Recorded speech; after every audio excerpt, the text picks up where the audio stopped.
Assalamualaikum friends, today we will discuss how to Skype app not open problem Android.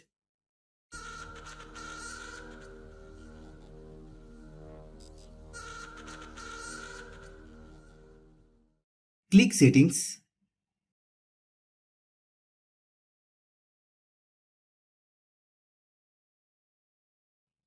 Click apps.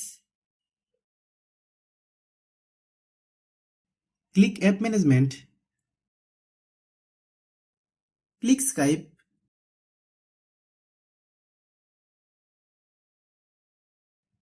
Click storage use. Click clear data. Then click OK.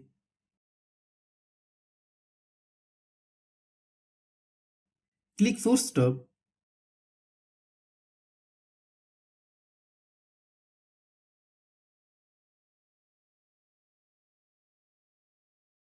Then open Google Play Store. Then search Skype.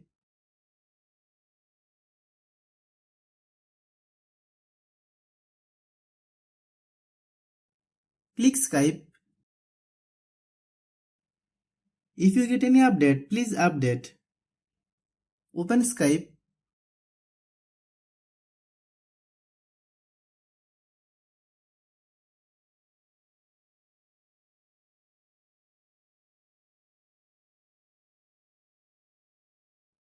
Thanks for watching.